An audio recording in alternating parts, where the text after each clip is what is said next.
Well, I'd say either the people who put together the organization for the symposium have been very insightful in the way they grouped these papers, or it's a fortunate coincidence. Just to mention a couple themes that I see kind of coming out of this particular unit. We heard quite a bit about some challenging experiences of culture shock, of moments of being overcome, overwhelmed, of the challenges of facing issues where there are really conflicting viewpoints that connect you in different ways, the challenges of learning a language, the fact that some things go well and some things don't go well. I have some comments and some questions related to that, but I think rather let's open it up to the audience, since I and other faculty members will have a chance in the panel afterwards. So anyone have a question to ask?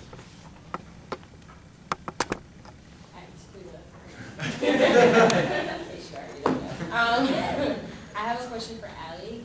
So the Spanish, you were in Spain, right? Mm-hmm. So I actually just have a question about the language. Because I know when I was in Central America, I heard a lot of talk of like how the Spanish speak Spanish very eloquently and much better, and the grammar is really right on point, and they use both. So did you hear any talk of how maybe Central American or South American Spanish is very different, or did you feel that it was different, if it was more eloquent? I definitely recognize differences in linguistic appreciation. We were with a group of about 13 Lake Forest kids from all parts of the United States, all parts of the world, really. One of my good friends is from California, so he was one of the stronger people in the group. Yet because he was speaking Mexican Spanish, a lot of people acted like they couldn't understand him. There's a lot of divide within Spain, because of the different types of Spanish. There's a big rivalry between Sevilla, which is the capital of Andalusia, the region I was staying in, and Granada, where I was staying, because there's a rivalry for which one's more important, which one actually contributes to the culture more. There's a separation between Madrid and the majority of Spain because it's the capital, so there's a certain superiority complex, and that comes from linguistic differences as well. And Barcelonans have a completely different language. They speak Catalan, but when you listen to it, it's like a mix between Portuguese, Spanish, and French. So there's definitely divides in the language, but generally, I didn't really feel a tension within Granada. They were just like, we speak slower, more clearly, better grammar, but no one's really putting anyone else down, if that makes sense. I had a question for Morgan. When I was studying in Hawaii, and I know they were trying to bring back the Hawaiian culture and the language in the past 20 or 30 years, I was just wondering how close the Hawaii language is to the Maori. Yeah, it's actually quite similar. All the Polynesian languages are super similar, and most of what changes is the consonants. So like whānau for family and ohanu for family, really similar. And the way you say love in Maori is aroha, and it's the same word as aloha. K's in Maori are T's in Hawaiian, so it's actually really similar. I picked up a Hawaiian children's book pretty recently. Actually, I could read like the first 5 or 6 pages of it with just a little bit of tinkering with the consonants. So yeah, and there's a lot of camaraderie too between Hawaiian language activists and Maori language activists and cultural leaders and stuff. Like I went to a festival called Pacifica in Auckland, which is like a gathering of people from all over the Pacific, and everyone was like so excited to see the Hawaiians come on, because there was this recognition that they're really trying to bring back their language and their culture and save it, and I think there's a real sense of kinship between the Maori and the Hawaiians on that one. My question was Wolseley. Did you, Andrew from Beloit, did you notice amongst the groups, were you in a predominantly Thai area of Thailand? It was, I didn't really clarify, there was a lot of time, but They were Karen, so it was small, they were ethnic minorities, and these people, like, they live not just in the uplands of Thailand, but also Burma and southeastern China and Laos. But, I thought so. So is there a real ethnic, you feel an ethnic tension between these minority more tribal groups and the main Thai government that would be administering and controlling the forest policies? Oh, for sure, yeah. The RFD is run mostly out of Bangkok, which, like, a lot of people in Bangkok just don't even know who the Karen are. It's really silly. So they're, like, putting a lot of the policy regulations on what should happen in these places. And some of the officials that work for the, like, local RFD, they are Karen, which some people in the villages are like, great, at least we have, like, a foot in there, they can help represent us. And some people don't feel comfortable with that, and now they're just going to come back and try to see that. But, yeah. Did I answer your question? Yeah, I'm Scott from the ACM. My question is for Morgan as well. Can you talk a little bit about kind of what's next for you in terms of, you know, do you have an interest in continuing with this language? It's a more difficult language to really do much with in the United States. Or is that opening up interest in just other languages that are struggling? Or just, yeah, kind of what are the next steps? Yeah, okay. Well, I went there partially with a mind to, like, learn the language because I think it's really linguistically beautiful. And then partly with a mind to sort of learn what I could see about language revival that could be applied to other cases. So I'm interested in, like, Celtic languages and Native American languages and revival efforts for those. So I think I definitely found a lot from New Zealand to take away to those things, like things that worked and things that didn't.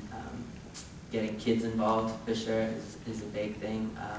Also trying to really integrate, like, the language revival with a cultural revival, and I think that's sort of a double-edged sword, particularly in New Zealand, because on the one hand it's a really strong, like, a wave of influence, it's very powerful, but on the other hand, I know I spoke to some New Zealanders who feel it's sort of exclusionary, like Pākehā feel like, or not all Pākehā, but some Pākehā feel like, well, it's not really, like, our language to treasure, and we're not real New Zealanders anymore, or something like that, so there's definitely some tension that creates, which is really relevant, I think, to Native American revitalization and also Celtic language revitalization.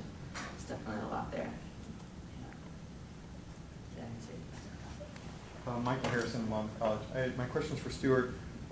Since one of the hallmarks of the Costa Rica program are the two different homestays, the rural homestay and the homestay in the city, did you notice major differences between the kind of the way you interacted with your host families and that type of experience? Oh yeah, I mean, in my case, my San Jose host family, she was a divorcee, very solitary, I mean, somewhat housebound, seemingly by her own election, and completely, in the Campo, the rural part of Costa Rica, complete opposite, complete 180. Doña Nuria, completely empowered, head of household. I asked them, you know, who does what on the farm? And they're like, everybody does everything. Oh, okay. And it's true. The sons would make dinner and clean the dishes.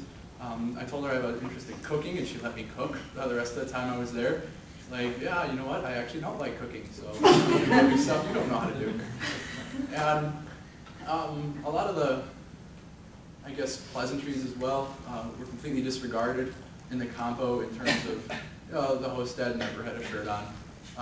Sometimes no pants either. Depended how hot it was out. We just kind of walked around. And that was unfathomable in San Jose. And needless to say, I enjoyed the Campo much more, even though I was there for a shorter period of time. And it just made it much more brilliant.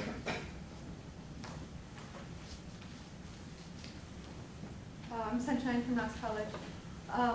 Just thinking, we've heard quite a bit about the perception of friendliness, or our perception of friendliness going to the home country from Rick last night, and Amelia and her perception of her host family sort of being more standoffish. And I just wondered, you were all in countries that speak languages different than yours, what those perceptions were like for you. Does that make sense? I have the mic, so I guess I'll start first. I think one of the mistakes that I made while abroad was whenever I saw something about my individual host family or individual situation, instead of trying to create a broader connection, I kind of took it at face value. I was almost too open-minded. Like, oh, this is how, Ticos are, because that's how my host family is. No. Individuals exist in every society, and it's very hard to generalize just to say, oh, it's different here and accept it at face value. Some people were very nice because they were genuinely nice. Other times we were in situations where you got swindled, well, because that person, whether they speak English or Spanish or French or German, would be a swindler in any country.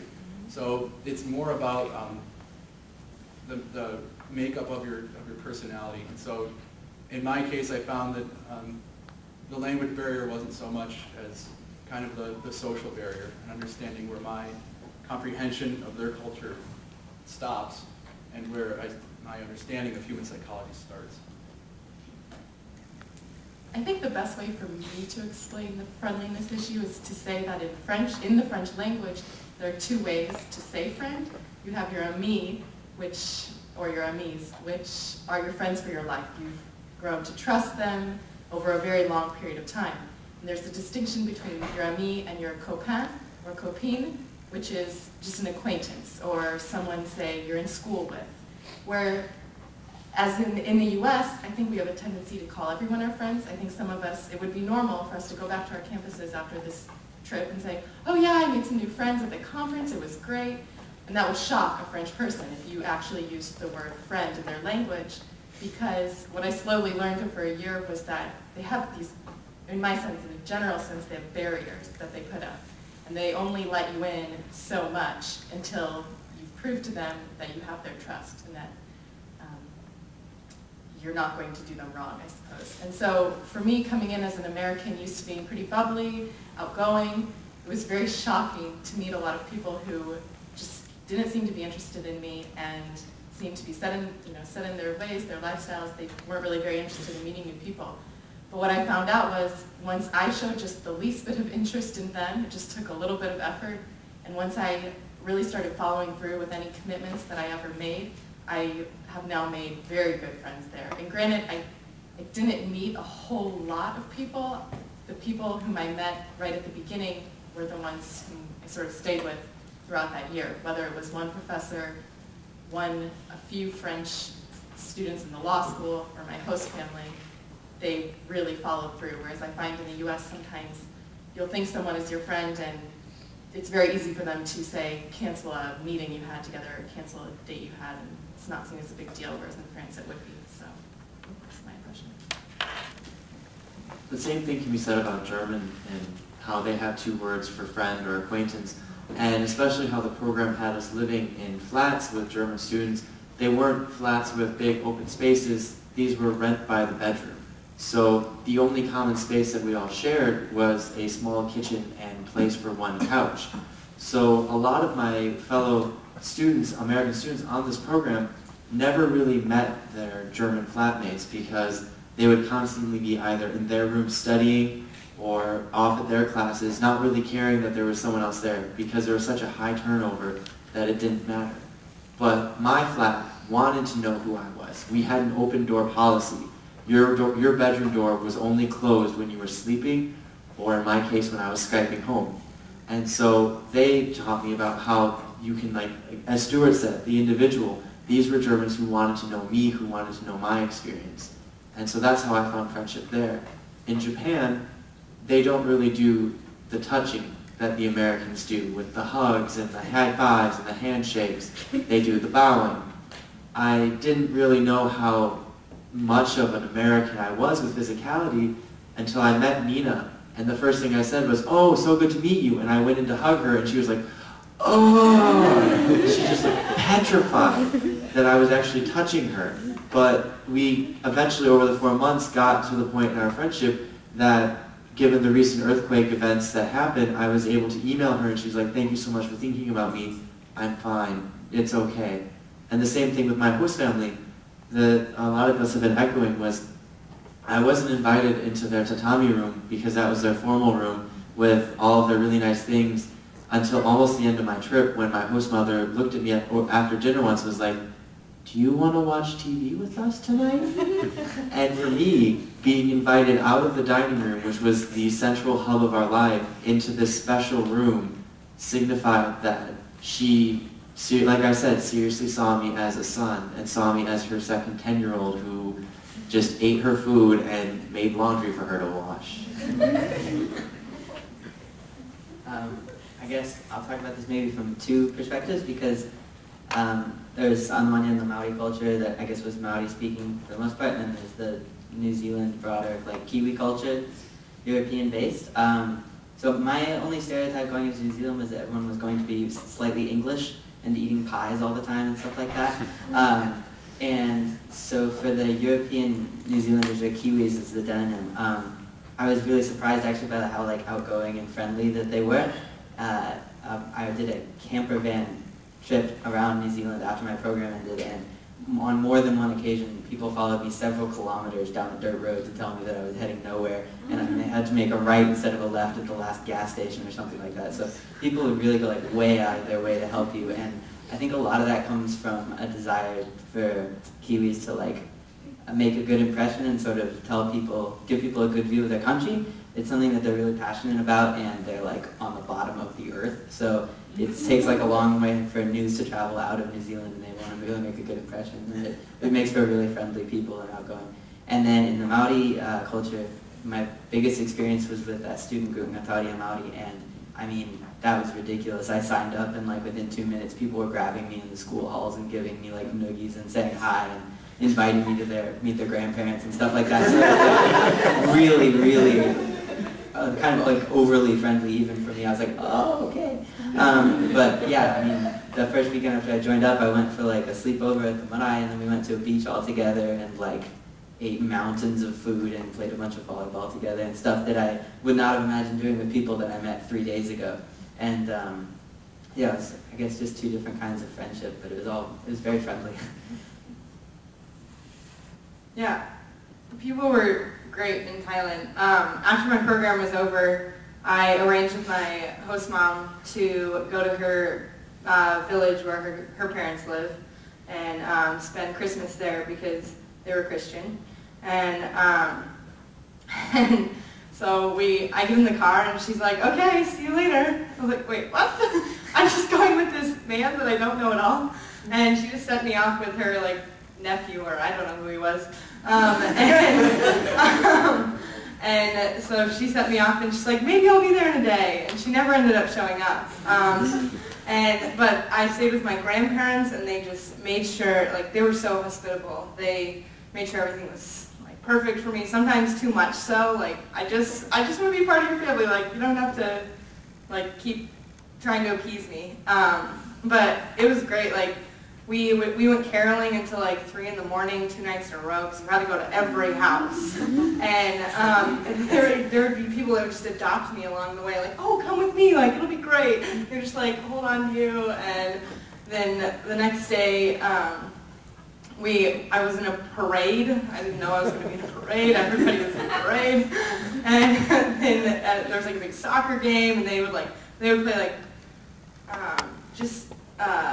like relay races, and they like grabbed me. I had to like blow a bunch of flour off of this like bowl to get to like this coin out of the bowl, and there was just flour all over my face. They were laughing. It was great. It was really fun, and everybody was so welcoming. Yeah, it was great. I found that relationships in Grenada were really extreme.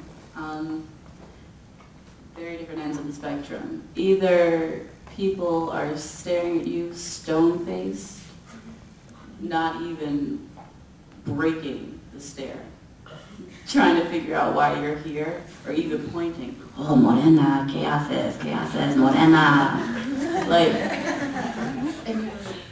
okay, would you like to start a conversation? Would you like to ask me where I'm from? Would you like to ask me what my intention here is? And they weren't interested.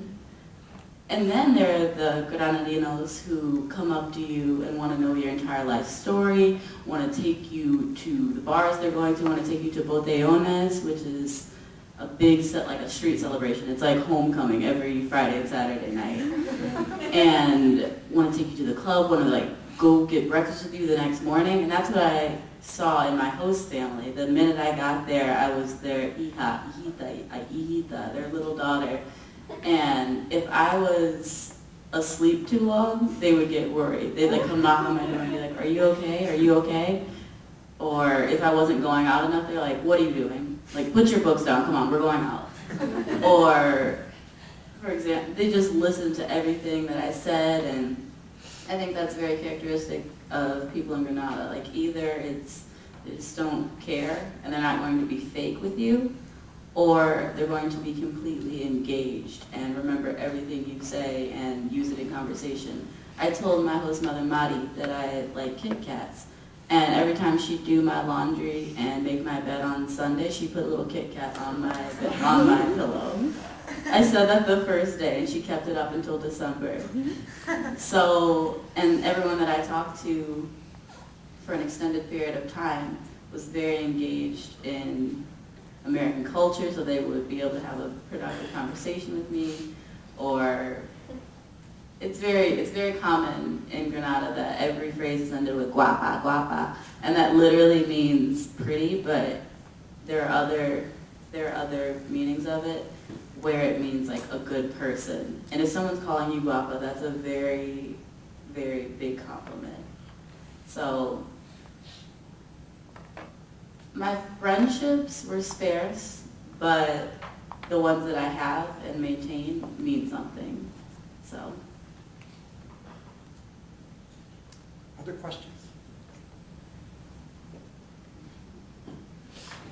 As for Tim, Roy Wilmer, so we spent a lot of time in Japan, both of us, but you spent time in Osaka and I spent time in Tokyo. Very different cities and they have this rivalry. I was wondering if you could comment or why. Of course. Mostly it's because the Tokyo people don't want to admit that they're not as good as the Osaka people, first and foremost. But I actually, the first time I went to Japan, I stayed 2 weeks in Tokyo, 2 weeks in Osaka with friends of mine, and I actually asked them about this and said, why is there this rivalry? And they explained it to me that up until probably the Second World War, because of how mountainous Japan was, travel between the two cities was just really, really hard. So you wouldn't really travel much. And so that's how you get all the different regional dialects. And so now it's just more of a competition between the two cities that's become friendly, because now that there's more communication between the two, they're realizing all of these differences, all these linguistic differences. You and I on the first day were commenting on how I speak Osaka-ben, and I was saying you speak aloha. So, I mean, it's just ingrained within our own cultures. But I mean, we see the same thing in every country, and even in America. But I still think it's mostly just the fact that there's different ways of life. Tokyo is much more, you have the ginza, you have the high class up in Tokyo, but down in Osaka, we are a harbor, we were harbor people, we're sea people, we work hard, there's lots more of that kind of a work ethic. So I think it's just more of just mentality than necessarily rivalry, because I don't think our soccer team's any good, or our baseball team for that matter. Does that answer? Any last question? Yeah, I have a question about language, and these were such interesting presentations in part because all of you spoke about language. Many of you spoke with the languages that you learned. Some of you studied language in particular, and ending up with Stuart's very eloquent description of the experiences that you had, many of which were intrinsically valuable, but also transformative, as the last panel spoke about, some of which can never be put into words. But wondering if you can comment on the extent to which, or the ways in which language was the vehicle of or mediated the personal transformations or the things that you saw and understood that you would not have done so without language, even though, as Stuart points out, in the end, language is like the iceberg that Tim had up, you can see just the tip, and there's a lot more to it. I guess Stuart start to the mic. I guess for me, particularly, I came in since one of my majors is language, or rather studies of language, I was very focused on, I'm in the country, I need to learn the language now. And that was the only thing that I was concerned about at first, especially in Japan, since that was my weaker of the languages. But for me, I've learned more that the language is just words. And it's more about living in the language. And the fact that my host family, my host mother had studied English in college. So she was the one that I would talk to if I had problems in mix of English-Japanese. My host father knew how to say Obama, Michael Jackson, cool, you know, stuff like that. And my little 10-year-old sister, nothing. And so we learned that, yeah, language is important, especially for putting thoughts and words to these experiences. But what's even more important than that was just being with each other. So by the time I ended, my host sister taught me all of these hand games, kaimi piko piko, which means nothing in Japanese, absolutely nothing. She just taught me words that she would then make me play hand games with for 3 hours. And I asked my host mother once, I'm like, what am I saying? What am I saying? She's like, nonsense. So even though I do love language and I do love learning language and I love practicing in language and putting words, for me, I almost thought that just the experience itself built the language.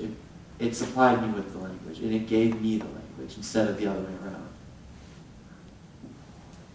Okay, I kind of think in a very chronological way. So I'd say in the fall, I felt like because my language abilities were pretty mediocre, I was going to be judged on, like, if I was curious into some of their conversation, if I at least asked simple questions, or if I stuck around after dinner, if I showed up to things on time. And it sort of made me realize that you can learn a whole lot about, and this sounds cliche, but you can learn a whole lot about someone by just judging their behavior as opposed to their thoughts and ideas. And I think during the fall I just was able to become a better listener and sort of soak in their culture more and just start asking myself questions. By the winter and the spring, the language was getting better, my relationships were developing, and that's the point at which you're want to find more about someone after you've been seeing them for a few months and spending every day with my host family, for instance. And by that point, I had the vocabulary to start asking them more personal questions and getting into more interesting conversations. And then by sort of in the summer when I was with them, they started knowing, I think they started finding things out about me that they never realized before, but what I don't think they understood was that it was just because I couldn't talk about it.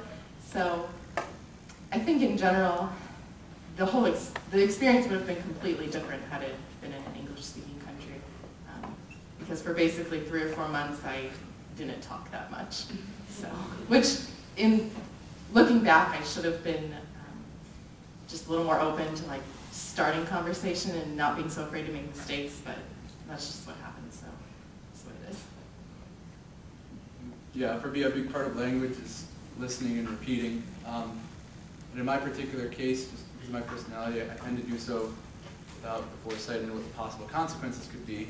So when I was in Mexico, that meant usually inadvertently calling at least one person a week a homosexual penis. And not what I meant to do, I meant to order a steak. But when I was in Costa Rica, a much more fruitful experience. It was the first couple of days I was there, I just heard my, which is dude.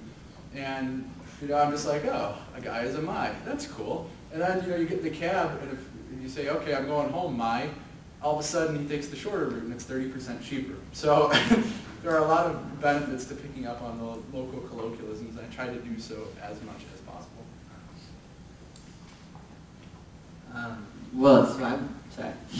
I went with the express intention to learn this language, but it helped me in a lot of ways that I didn't foresee at the beginning. And I'm thinking particularly just looking at a map of New Zealand, because there are a lot of place names in New Zealand that come from Maori that just look like strings of 4 different letters repeated over and over again if you don't know any Maori. But I found myself understanding more and more of them as I went on.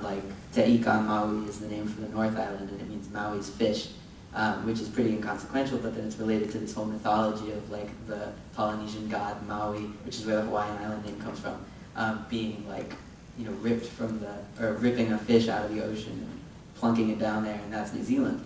And there's a town called Whakatane, and it means to act like a man, and it's because the first settlers who came there, the men went on land to gather food, and all the women were in the canoe, which started drifting backwards towards, Upper Polynesia, and everyone was like, oh crap, we're not men, we're not allowed to row the canoe, and then this one girl was like, I'm going to be a man, and then she rowed back to New Zealand and like saved the day, and so that's why that town is called Whakatane, and just being there and like saying, oh, that's where the canoe must have drifted out is like really, really great. So it gave sort of a new layer of perspective to just every place that I went in New Zealand, which was really cool. Well, I tried to learn Thai before. I didn't know any Thai, but I tried to learn Thai on like a book on tape. And I would like blast it over the house while I was doing the dishes. And the only thing I came up with was Kunpen con American Jamaica, which is, you're American, right? And it's like, how's that gonna help me? Of course I'm American, I'm obviously not Thai. So that didn't really help. But we had intensive Thai classes in the beginning. I like really honestly thought there was no way I was gonna be able to learn this language. This is tonal, and it was just so different than English. And then like by the end of our first, so it was on the block plan as well, and by the end of the first block, I started to be able to like kind of talk to my family. And then we went out on these expeditions where we stayed with multiple different host families. We stayed with 8 throughout the whole time in Thailand. And the ironic thing was most of these host families don't actually speak Thai. So we ended up staying with people that spoke their own native languages and Thai as a second language. And which was actually, it was a lot easier to talk to them than to talk to like my Thai host family, because it was both our second language. And so we could like both speak it at like a dumbed down level. It was really great. We also got to learn Karen, which is a beautiful language. Yeah, it's like definitely one of the most beautiful languages I've ever heard. So that was cool. Well, I found that my progress in language, in the Spanish language, was the vehicle towards my confidence. Because when I got there, I was under the table, embarrassed with my language. I remember my Mediterranean policy class, I looked at my notes at the end and it was like pages and pages and pages written in Spanish. I'm like, okay, I understood what was going on in class. Look at the first day, it's the title of the class, the day, and a couple words in English with a series of bubble letters of Granada, of politics, of something, because I just wasn't comprehending. But I was really hungry to learn. I was really desperately trying to be able to communicate and have real relationships. Every time I went to lunch with my parents, I would bring this little notebook. I bought the notebook the first day, and any word I didn't know, I'd be like, hold on. And I had this notebook and my dictionary, and I'd write it down. And I really wish I would have written the context of the word down, or like the date, because some things, like, okay. So, right next to, despite of this, IUNC, I have Gilipolleces, which is BS. And I wish I had the context. I mean, there's a series of negative words here: dimwit, nonsense, frozen. So I guess I was in a bad mood that day, but I don't know. I really don't know. And I really took my language seriously. That was something that sometimes I would type the words, even if I'd be out, I would type the word that I heard. I didn't want to be like Webster, you know. Excuse me, what does that mean when I'm at a discoteca? But I type it in my phone and then look it up later and then put it in my notebook. So I think it really takes a certain effort and a certain, you know, vigor to do it. And, you know, I really think it paid off because I have a lot of good friends, or a really great relationship with my close family now, especially, and I feel confident speaking.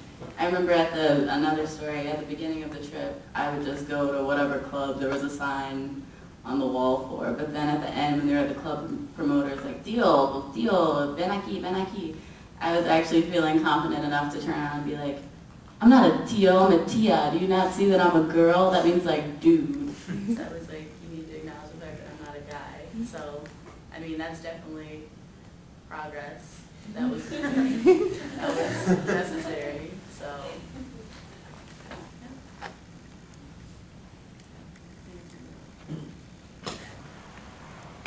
I think maybe that's about the time for this section. So, Chris, shall we transition to the next section? I think the idea is, John? Is there time for one more? Sure, yeah. I'm John from ACM. And my question is, given all that we've heard from all of you about transformational experiences and experiences that you say have really changed the way that you think about yourselves and the way that you learn, the way you think about the languages, what do you say back to your faculty advisors and to your deans and presidents about education at your very fine home institutions? What could we do better, given your experiences, given what you've learned? How should our campuses be thinking about the curriculum and the experiences that we offer, which we all agree is exceptional, but your presidents are talking seriously about what do we do with the model of liberal education as we know it? And given what we know about how students learn, how do we move away from what is oftentimes a 19th century way of organizing knowledge in departments and lectures and all of that, that in some ways captures what you all have been talking about? I think that providing classes, politics or econ or sociology classes in a certain language to endorse interdisciplinary classes and interdisciplinary learning would help improve the appreciation for language and the modern languages and literatures departments. I think that it's too often that people feel trapped by being a Spanish major or a French major. You're like, well, I'm a French major, but I don't necessarily want to be a French teacher. What do I do with it?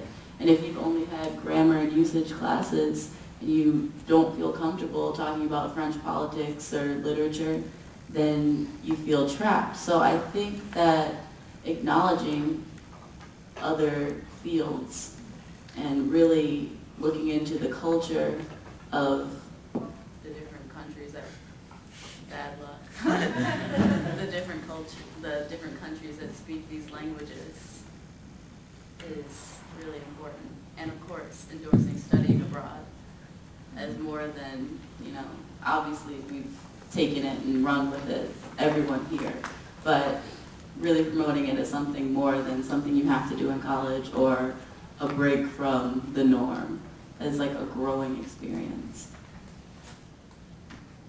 Yeah, the program I was on was very into experiential learning.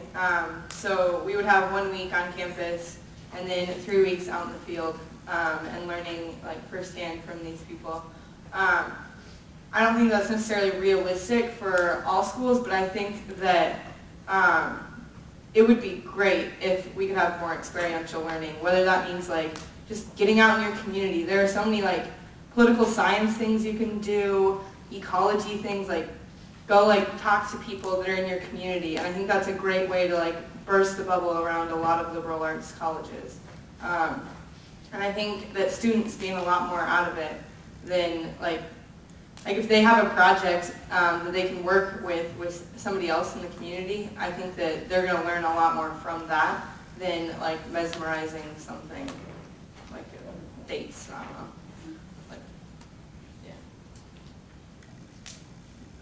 I think I had a very different experience academically because I was enrolled in a university, like directly, which was based on the British model. So it's really not that different, I think. So like a lot of people said earlier, that was very rigid. You'd go to classes with like a ton of kids, and I enjoyed a lot of my classes a lot, but it definitely made me appreciate McAllister more than I ever had. And I mean, I've always appreciated it, so I think that's saying something like, it was, oh wow, I'm glad I go to school where I do for the rest of my college. But I'll also echo the fact that I think courses taught in other languages that are not language classes are extraordinary. I took classical Chinese in New Zealand in modern Chinese, and that was one of the coolest experiences in my life, just like being able to sit down in the classroom and hear Chinese and it not be a language lesson, but just a vehicle used to do something else. Because classical Chinese and modern Chinese are like Latin and Greek to each other.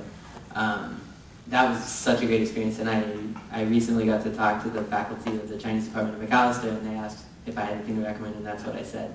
That I think that both because it's really like intellectually stimulating, and also because I think it's fantastic for your language to be able to use it to study something else instead of itself. Really great. I'm completely echoing everything that I've already heard, and that I fully agree that there should be more than just literature classes offered at the 300 level for linguistics students. As a German major at Knox, I can talk to you at great extent about all the great writers of the German language. Well, I don't care, because what I want to read is I want to read the latest reviews of Gute Seite, Schlechte Seite, or I want to talk about like what's going on in current culture. So my favorite German class that I've ever taken at Knox was last term, where it was just a grammar class, like we're not like what you normally would have, but where our professor sat us down and said, all right guys, what do you not know how to say? What situations are you going to run into? And she actually prepared students who were going to Germany to be able to speak with Germans so that way they can make connections. And then they prepared the older kids who were ready to graduate to actually have a better foundation. And I also want to echo the experiential learning. Knox is this great thing. I'm going to promote Knox a little in this, but we have classes that actually take students to places. And those kind of ideas and those kind of classes are really great because you can actually apply what you're learning. You know, you can be a student of a foreign language in college and never go to that country, and then you can be like, you can teach that language in high school, but you'll still have your accent, you won't know everything about it.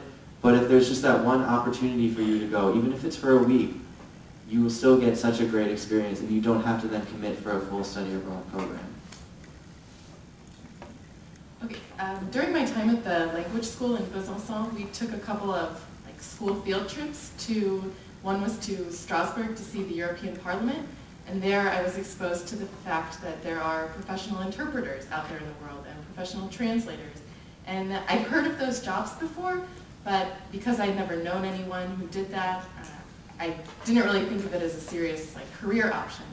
And I think overall, while liberal arts schools do a good job of preparing us to be good analyzers, good thinkers, good writers, I think across the board there needs to be more discussion as to career options outside of academia.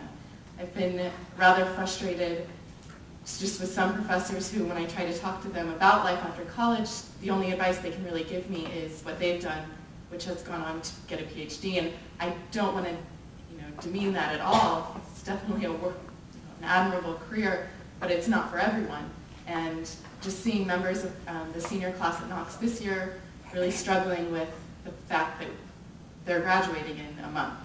And I just think there needs to be more career discussion overall. I guess, yeah, just a change in teaching philosophy. Maybe make the goal to make the student a little more uncomfortable, and not in the traditional sense. Not because the class is hard or the professor is eccentric, but because honestly, there's a challenge in front of you that you've never encountered before, and you need to learn how to face it. And why? Because with that skill set, it doesn't matter what the next challenge is. Can I say one more thing? It's really short. Just promoting fluency. When you graduate after studying a language for 4 years, you want to be able to go to the country where they speak that language and be comfortable. You never want to say "Comment dit-on" or "Comment se dit-ce."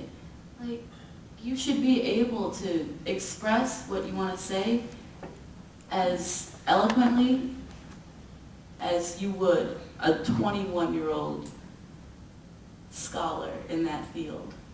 And I think that's something that a lot of people struggle with, because language hasn't really been, or fluency hasn't been as important.